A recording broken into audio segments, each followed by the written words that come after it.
Bem-vindos ao nosso canal. Hoje, abordamos um dos capítulos mais sombrios e definidores da nossa história: a chegada dos primeiros escravos e o papel de Cabo Verde no início do comércio transatlântico. Incrivelmente, mais de 95% das pessoas que veem os nossos vídeos não são subscritoras. Se a nossa história lhe diz algo, ajude-nos a chegar aos 2.000 inscritos antes do final do ano. Dê um gosto e subscreva já. E lembre-se, as nossas imagens são recriações artísticas.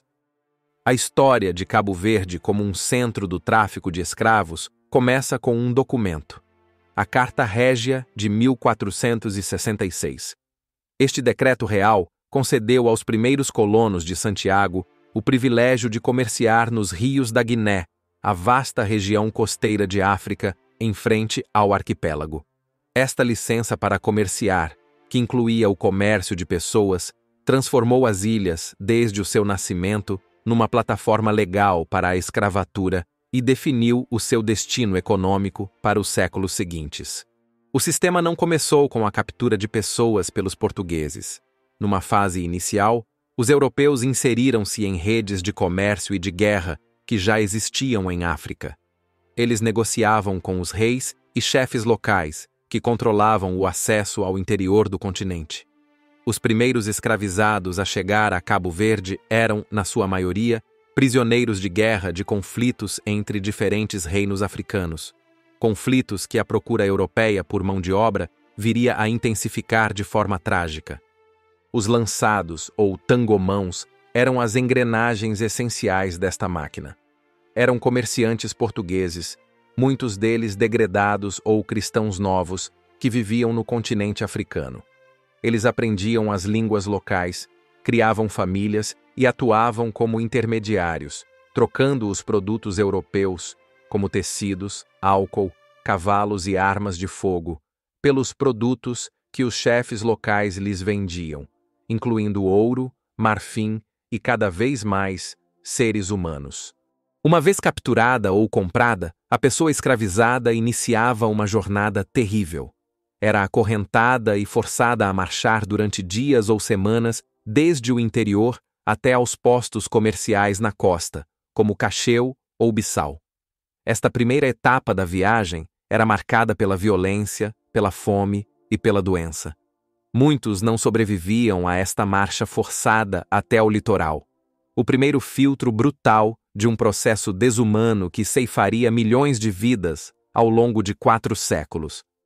Na costa, os cativos eram aprisionados em barracões, armazéns superlotados e insalubres, enquanto aguardavam o embarque nos navios negreiros com destino a Cabo Verde.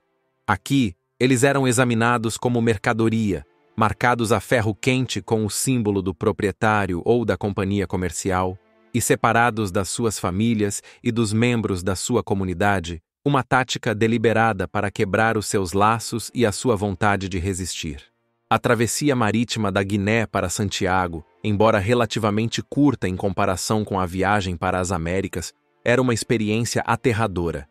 Os navios, conhecidos como tumbeiros ou navios-túmulo, eram apinhados muito para além da sua capacidade. Os escravos eram acorrentados nos porões escuros e sem ventilação, onde a falta de ar, a disenteria, o escorbuto e o desespero levavam a uma taxa de mortalidade altíssima. O oceano tornou-se a sepultura de incontáveis africanos. Ao chegarem à Ribeira Grande, em Santiago, os sobreviventes eram desembarcados e levados para o mercado de escravos, perto do Pelourinho.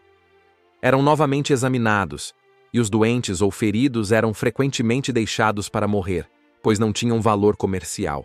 Os saudáveis eram vendidos. Alguns eram comprados por proprietários locais para trabalharem nas plantações de algodão e cana-de-açúcar da ilha. Estes eram os que ficavam. A maioria, no entanto, estava apenas em trânsito.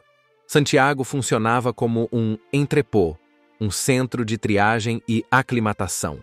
Os escravos que aqui ficavam durante algum tempo passavam por um processo conhecido como ladinização. Eles eram forçados a aprender as bases da língua portuguesa, o futuro crioulo, e a serem batizados na fé católica. Este processo visava civilizá-los aos olhos dos europeus e aumentar o seu valor de revenda. Este batismo forçado era um ato de profunda violência cultural. As crenças, as religiões e os nomes dos africanos eram apagados e substituídos por nomes cristãos e por uma nova fé que lhes era imposta. A igreja, com a sua imponente sé catedral em Ribeira Grande, era o símbolo máximo deste poder, conferindo uma justificação divina a um sistema de exploração brutal. A salvação da alma era usada para justificar a escravidão do corpo, uma contradição que marcou toda a era colonial. Uma vez ladino, o escravo era considerado mais valioso, pois era visto como mais dócil e já adaptado ao sistema colonial. Eles eram então reexportados, embarcados em navios maiores para a travessia final e mais longa, o Atlântico. O seu destino eram as plantações de açúcar do Brasil, as minas de prata do Peru ou as plantações de tabaco das Caraíbas e da América do Norte. Santiago era a porta de entrada para o inferno do Novo Mundo. Cabo Verde tornou-se, assim, uma peça indispensável no mecanismo do comércio transatlântico de escravos, especialmente nos seus primeiros 150 anos. A riqueza e a prosperidade de Ribeira Grande foram construídas diretamente sobre o sofrimento e o sangue destes homens e mulheres.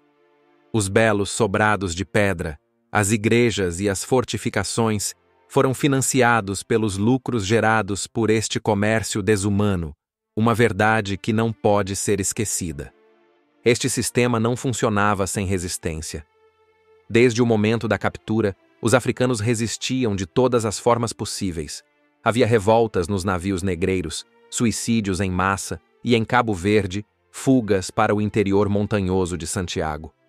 Os escravos fugitivos, conhecidos como vadios ou rebelados, formavam pequenas comunidades secretas, os mocambos, onde tentavam recriar uma vida de liberdade, sempre sob a ameaça de serem recapturados. A história da chegada dos escravos é a história de uma desumanização sistemática, um processo que transformava pessoas em peças, em mercadoria. Mas é também a história de uma sobrevivência impossível. Estamos a meio deste capítulo difícil. A história da escravatura é a raiz da nossa identidade. Se acha importante que esta história seja contada com verdade, ajude-nos a continuar. Mais de 95% de quem nos vê não é subscritor. Ajude-nos a chegar aos 2.000 inscritos. Subscreva. É crucial entender que o impacto deste comércio foi devastador para o continente africano. A procura constante por escravos fomentou guerras, destruiu reinos, despovoou regiões inteiras e quebrou estruturas sociais que tinham levado séculos a construir.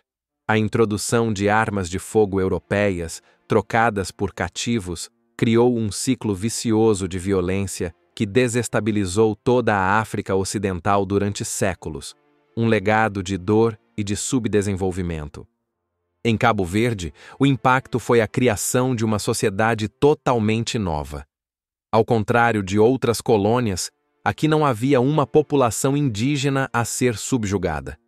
A sociedade foi construída do zero, com uma pequena minoria de europeus e uma vasta maioria de africanos escravizados. Esta demografia única foi o que tornou o processo de criolização, a fusão de culturas, tão rápido e tão profundo, dando origem a um novo povo. A chegada dos escravos trouxe para as ilhas uma imensa riqueza de conhecimentos. Estes homens e mulheres não eram uma massa anônima, eles eram agricultores, ferreiros, tecelões, músicos e contadores de histórias. Eles trouxeram consigo técnicas de cultivo do arroz e do milho, a arte de trabalhar o ferro, os ritmos do batuque e as bases da nossa futura língua e cozinha. A cultura cabo-verdiana nasceu da sabedoria que eles carregavam dentro de si. Obrigado por nos ter acompanhado neste capítulo difícil, mas essencial, da nossa história. Compreender o sistema da escravatura é fundamental para entender quem somos. Se este vídeo o fez refletir, mostre o seu apoio com um gosto e uma partilha. E se ainda não o fez, subscreva o canal. A sua participação ajuda-nos a continuar a contar a nossa história com a profundidade que ela merece. Até a próxima.